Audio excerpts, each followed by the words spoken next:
Welcome to the Hobby to Hustle podcast. I'm Gemma. And I'm Candace. This is the podcast for creatives run by two fellow business owners who discuss the ups and downs of creative entrepreneurship. From dealing with imposter syndrome to celebrating new business milestones, we're here to talk about all of them with you. Hi, and welcome back to the Hobby to Hustle podcast. My name is Gemma, and I'm here with my co-host Candace. Today, we are going to be talking about starting an art business on a budget. So, Candace, I'm going to throw a question at you off script. How much money do you think people need to start an art business? Okay, are we, like from scratch? From scratch. An art business. What? Okay, because I don't know about other ones, I'm just going to say two numbers, one of which was for calligraphy and one of which is for stickers.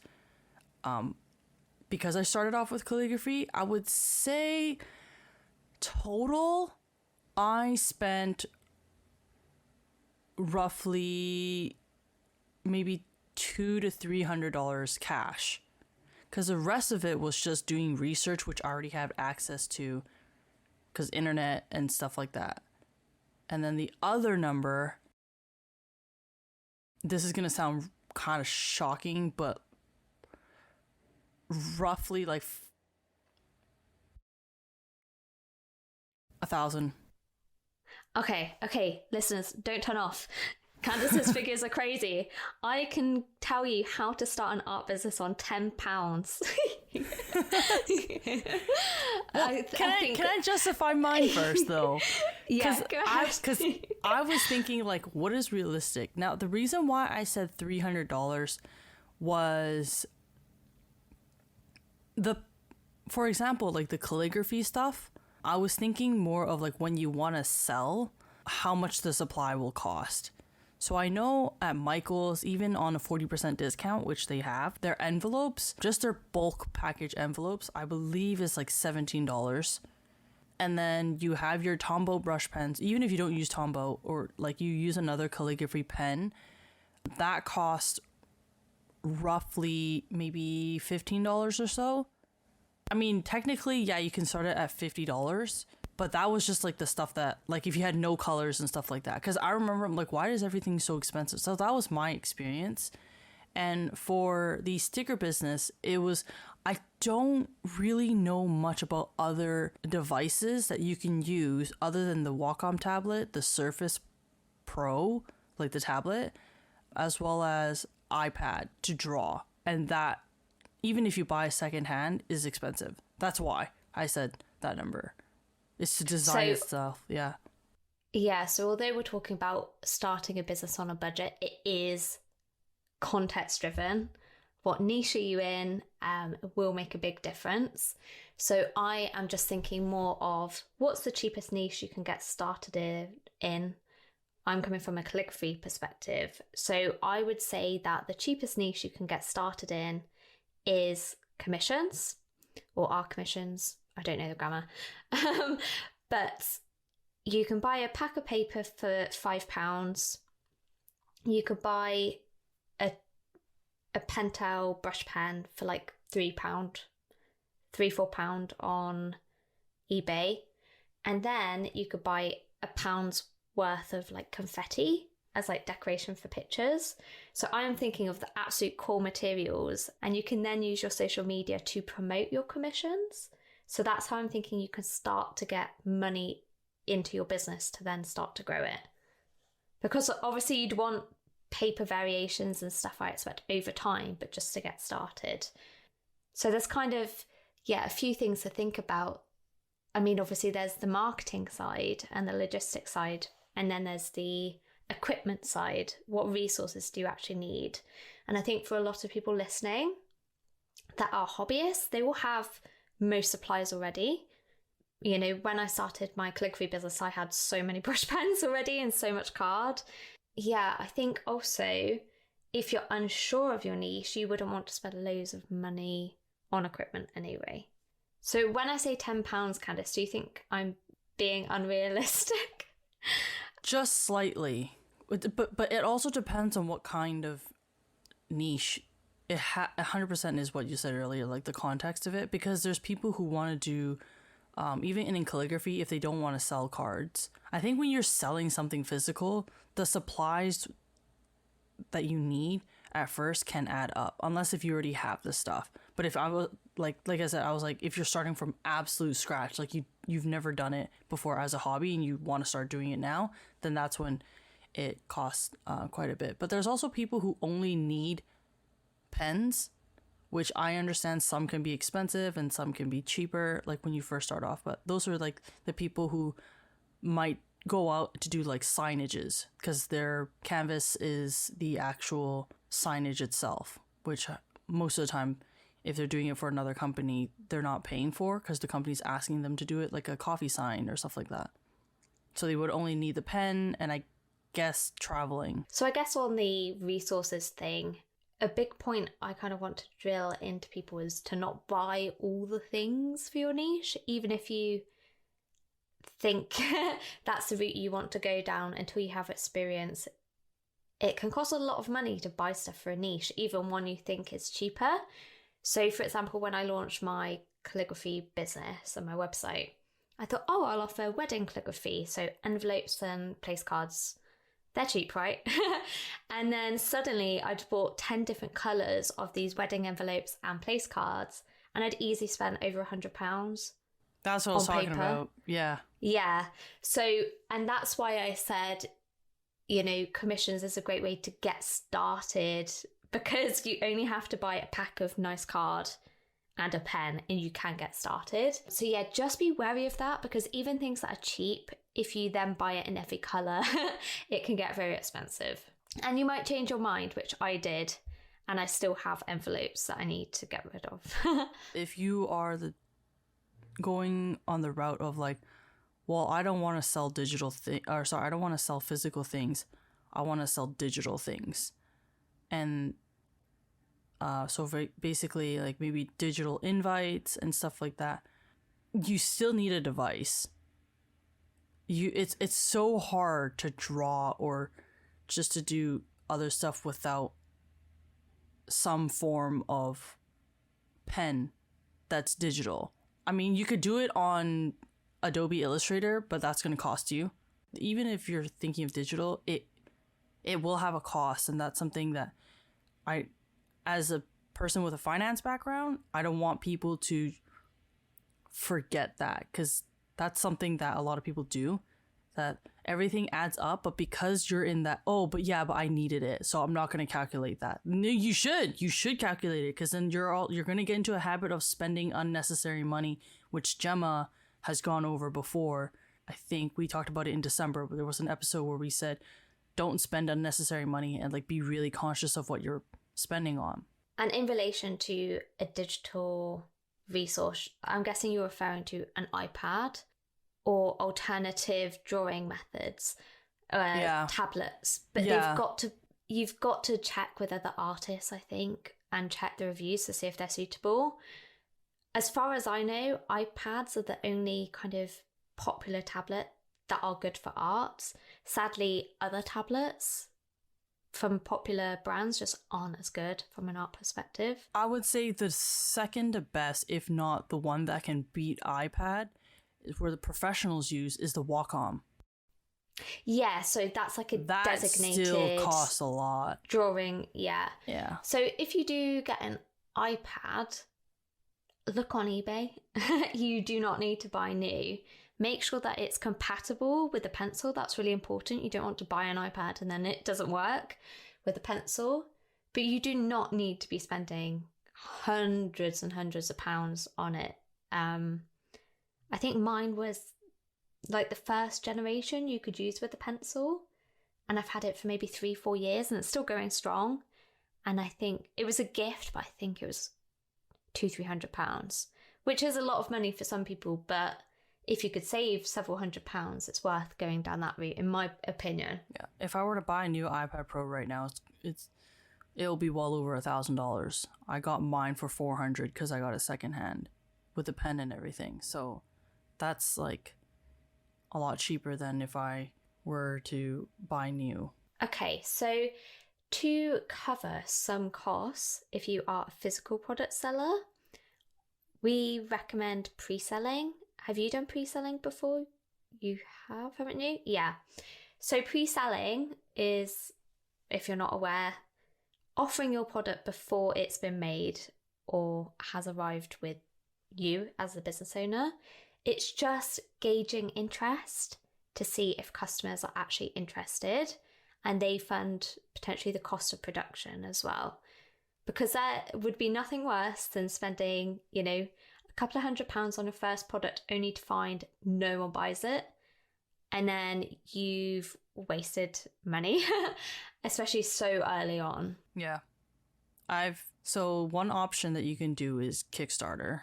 And I've never tried Kickstarter. Kickstarter is great, but it is a little bit confusing to use. That's why I never used it. And when I pre-sale, my product's already in production. It's just whether or not someone wants to get it early. So I am the type of person that will get the things made before selling it. But that's only because I have the financial stability to. Means, yeah. Yeah, the financial means to do that. And not everyone has that, which is, again, a privilege of mine. So in order for you to do pre-selling, it would get into that marketing as well.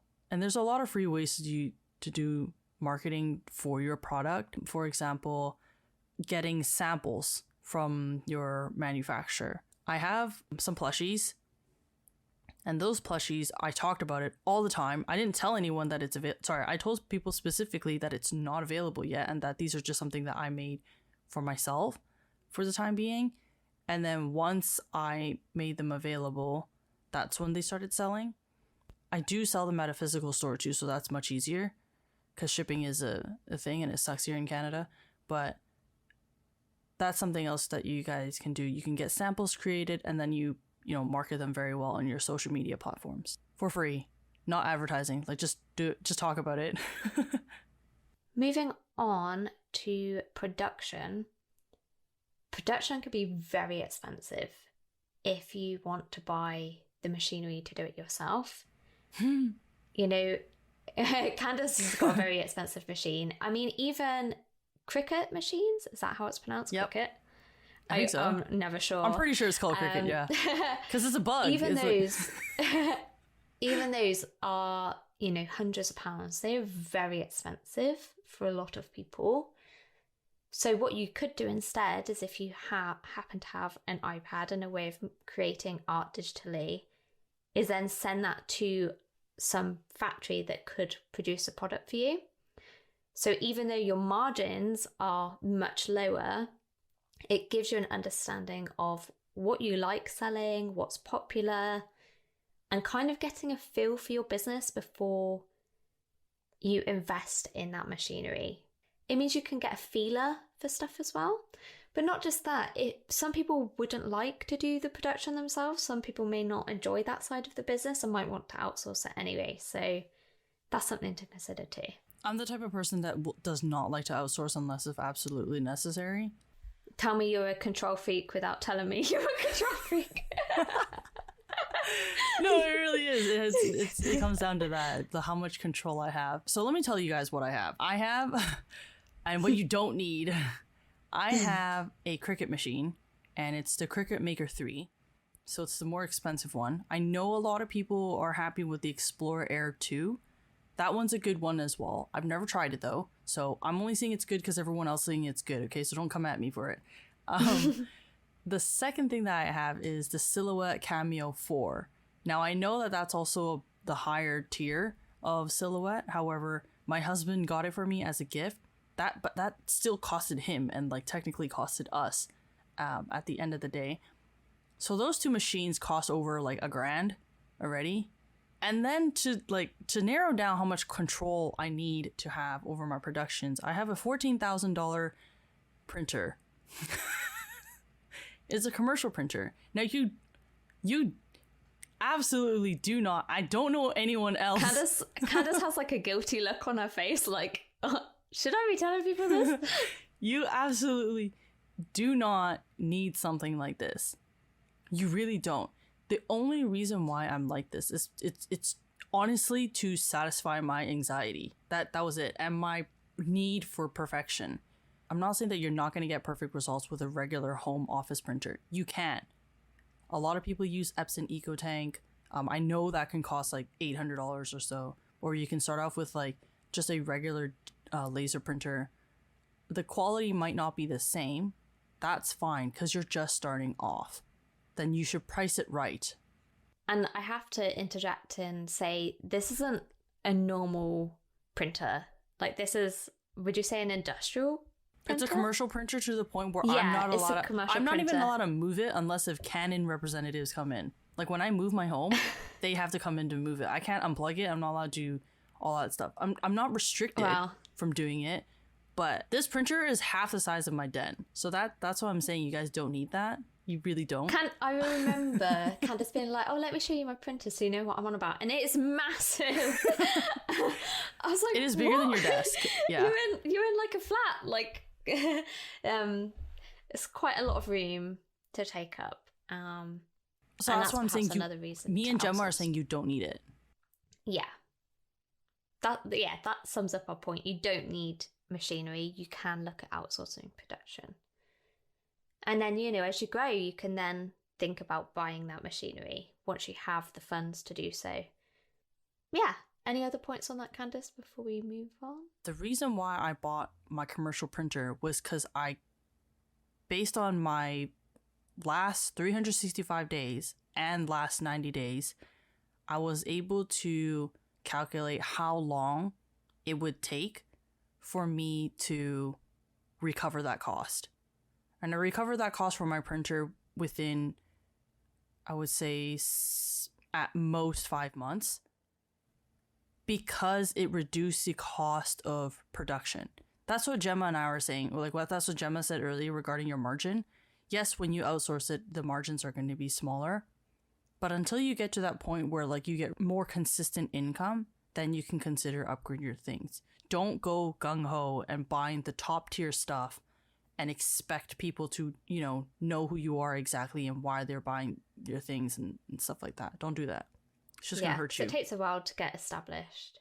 Yeah, I think... So I taught my first workshop in 2019, but then I bought a load of stuff for my business over the course of a couple of years and invested in myself.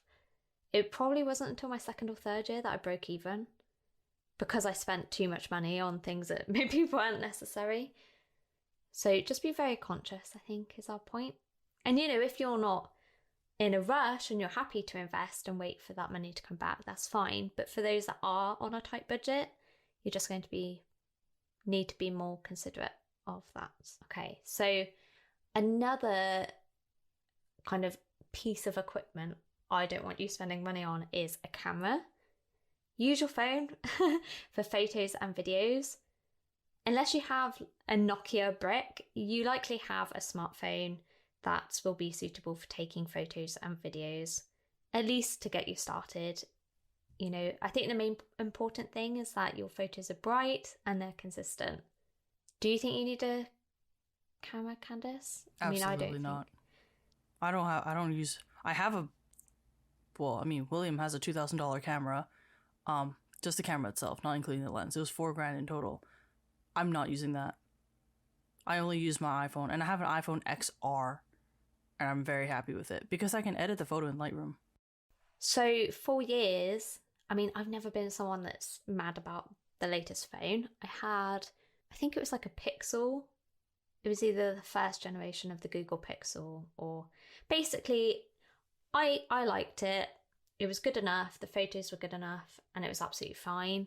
Videos wise, it was okay. It was only when my business needs changed and suddenly I needed to record for 2.5 hours straight that I needed a phone with a better battery life and things. But my phone was really good and it was a budget phone.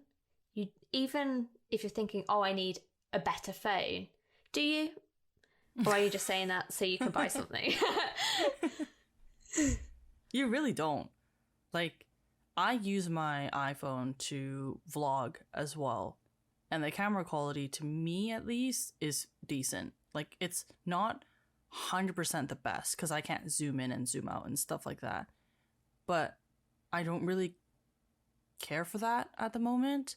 And then I recently bought a lavalier mic. I got that off Amazon for like $50. It's like those mics that you like plug and play. Oh, I'm not gonna buy a GoPro or like the DJI pocket camera just so I can vlog with it, just so it has a better mic. Most of the time you should buy an external mic anyways if you're at my stage of business, which I'm 2 years in at least. But if you're just starting out and you want to document what you're doing, or you want to make Instagram reels, or you want to take basic product photos, it really comes down to practice to showcase your style and artwork. So thinking of microphones, so my microphone was probably one of the best business investments I made. I upgraded it just before the podcast, but before then I was using the Blue Snowball, and it made such a difference because it meant I could record videos and the audio was really clear and not staticky. But before then, I was using my phone, and although the audio isn't very nice to listen back to when I go back, I didn't need perfect audio because everything was a bit rubbish that I was doing. And, you know, it gave me a chance to get experience of recording and starting to feel comfortable in front of a camera. I didn't need fancy tech to be able to do that. Yeah. So a phone is plenty for you to get started with. And it doesn't have to be like the latest iPhone. It can be a pretty basic smartphone. And to extend to that, so not only do you not need an expensive phone, you can just use the phone that you're using right now. Again, unless if you're using like a really outdated phone that your camera doesn't work or whatever, just use Lightroom, like the free version of Lightroom. There's also a lot of other photo editing apps out there that can help you enhance your photos. Watch a couple of YouTube videos of how like photographers changed a garbage photo into a really good photo without switching the equipment and only using like free software. Because there are videos like that, because those are challenges. And again, it comes down to how good you can use the software.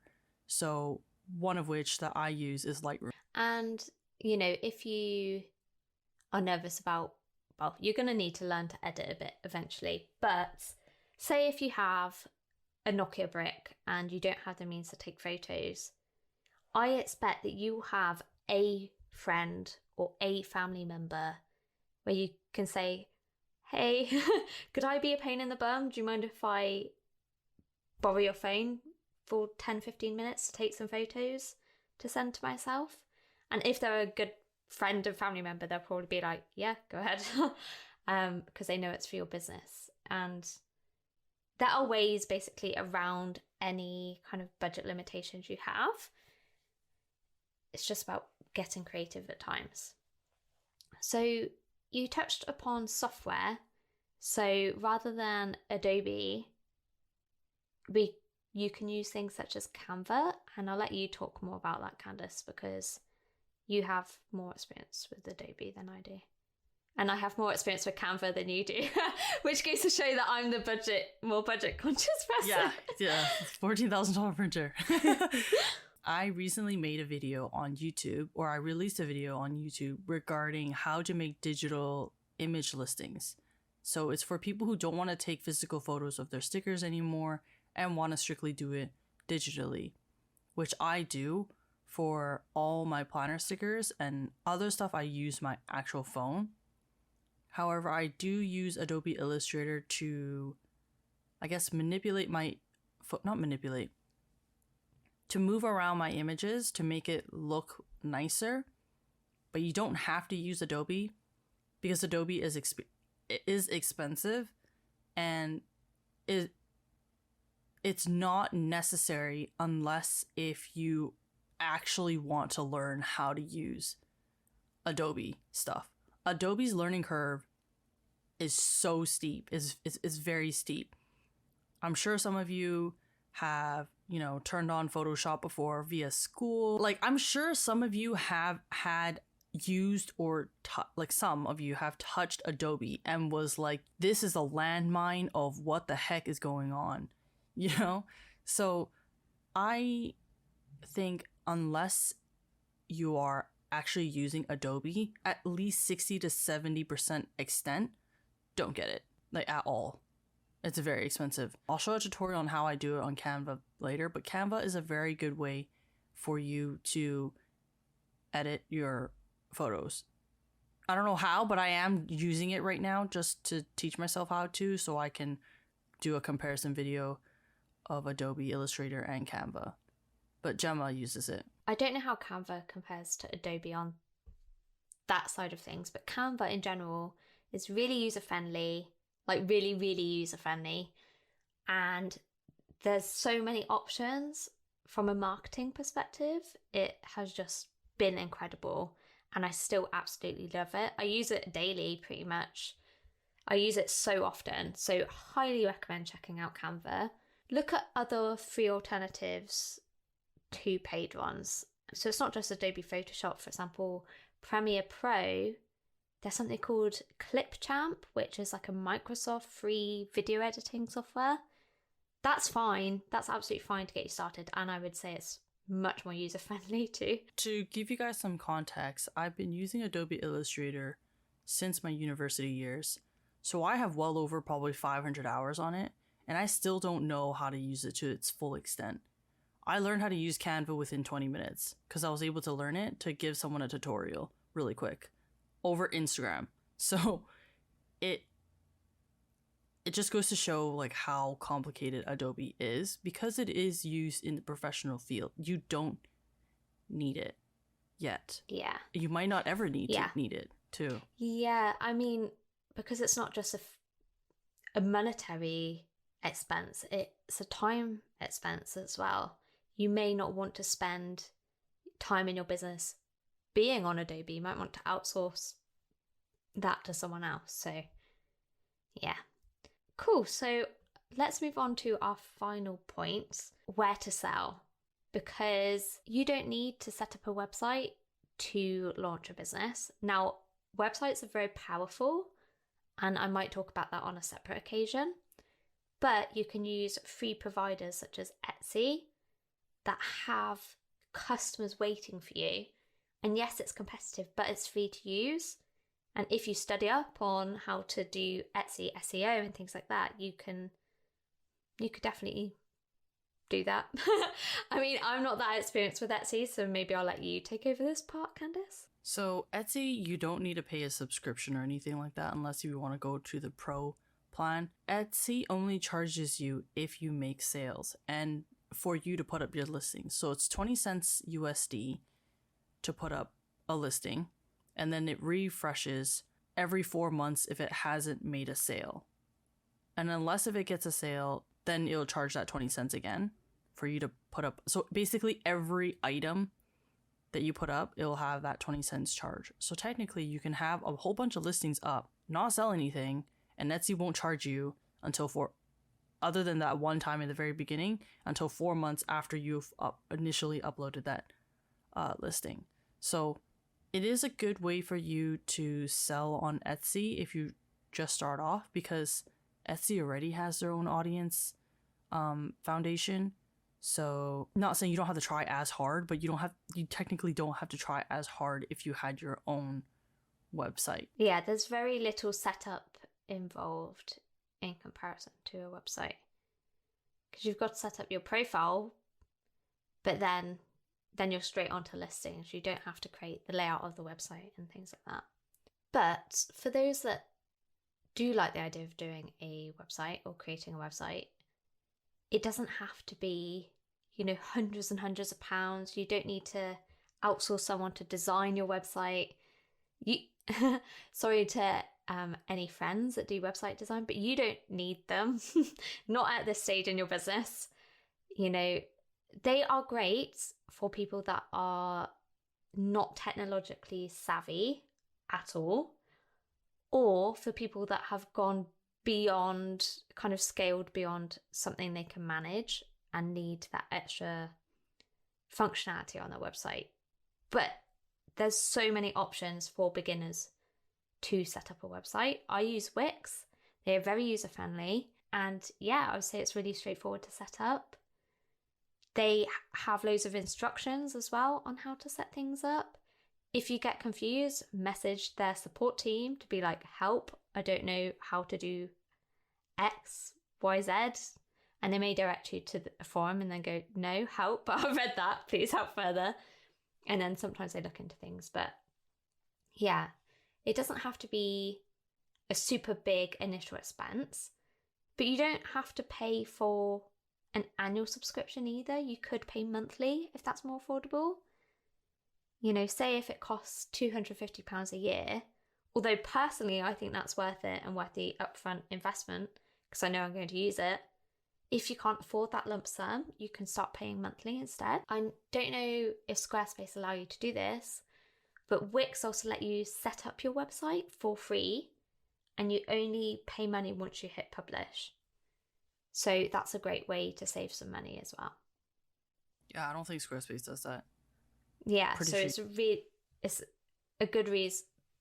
It's one reason why I really like Wix.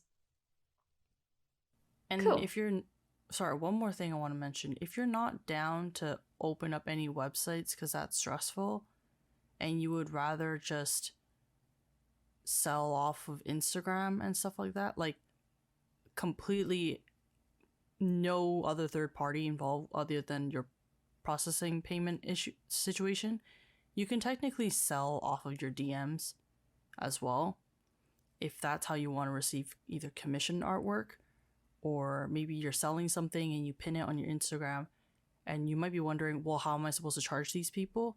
Just use Square. Square is free. They only charge you your processing fees, which I mean, like any credit company would do. So it's either Square, Stripe. So you can just send the person an invoice via their email, which you would need anyways because, you know, you gotta get that contact information. And then Square also allows you to check off the request for shipping address so they can fill that in. They don't have to put in their shipping information into Instagram if they are not comfortable with it. So you can do stuff like that. So yeah, definitely. Before we wrap up, I guess I want to ask you one question, Candace. If you had to buy one item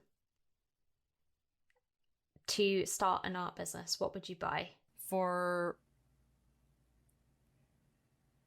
If it's calligraphy related, it would be a Tombow brush pen. Just one. When you first start off, or like if I had no... Are we considering budget? Just starting off. Okay. Let's say a maximum of £20 or the Canadian equivalent. Let's say you can only buy one item and it has to be less than £20 to start an art business. What would you buy? Calligraphy, definitely a Tombow brush pen. I don't know for a sticker. I don't know if it's doable for a sticker. I could be so wrong. Like, imagine other sticker business out there just go like, how does he get you know what? I would say a set of colors, like either pencil crayons or other stuff like that to show my artwork. So it's interesting. You've gone for actual supplies just so you can show your artwork, which makes sense. For sticker business, yes. Yeah. And same for calligraphy because you went for the pen. Yeah. What would you do? See, in my head, I was thinking my microphone, but that even the cheaper one was more than £20. Yeah, that's why I was like... So, yeah, mine would probably be the brush pen as well. You know, a pack of brush pens or something, or a brush pen just to get started. Yeah. So I really do think you can start a business just with pens or paints and paper. I genuinely believe you can start a business with that. I don't think you need anything else. Obviously, depending on your niche, you may need additional supplies to help you go into that niche. But if you just want to earn money to get started with, I don't think you need a lot of money and a lot of supplies. Gemma and I are we're not trying to be telling you, you can start a full business or like a part-time business under $100 or $200. We are being real. Like, that's not there are a lot of YouTube videos out there that can show you tips and tricks of starting out a business under $100. But we also want you to remember that, did they have those things already? Did they have some supplies already? Gemma and I are talking about from the, like, let's say you're a baby and all of a sudden you turned like 20 years old. That's how bare minimum we're talking about right now. So it is very hard, yes, to start a business under $100 if you want to start making money. But if you want to just start off on getting known and seen, it is possible. It's just the production part is a little bit more difficult if you want it to be under $100. Yeah. So I think that wraps up the episode. I'm like quite tired, so I hope I still came across with enthusiasm. But I do generally believe you can start a business on a budget. Just do what works for you. And if you get really stuck, post in my free Facebook group. And ask questions if you get stuck. Ask the community for support. Like, oh, if I have to get this or this, which one should I buy? And utilize the community. To go over what we went over today, because it's a bit of a short one, we went over how you can start a free website. So using Wix, or technically not free, but more free than anything else, is Etsy. Outsourcing your production. You don't need expensive printers, and you don't need a Cricut or Silhouette machine or any color cutting machine. You can start with commissions or cheaper customizable items, such as like greeting cards, envelopes, stuff like that. You can use your phone for photos and videos. You really don't need anything expensive. Again, I use an iPhone XR, and that's like, I don't know, like 4 or 5 years old. Oh, I could be wrong, but yeah. You don't need paid software. So there's things like Canva, there's things like the free Lightroom for you to edit your photos and stuff like that. And you don't need to buy all the things that you think your niche is going to be in, because you're just starting out. You don't really know what your business is going to turn into, so don't buy from A to Z of like supplies in case you change your mind, because that happens quite often. And if you're going to start selling and you don't know what your customers are looking for yet, then you can consider doing something like pre-selling or sampling your product and then hyping it up before you tell people it's available. Cool. Thanks for wrapping up, Candace. I hope you found this episode helpful.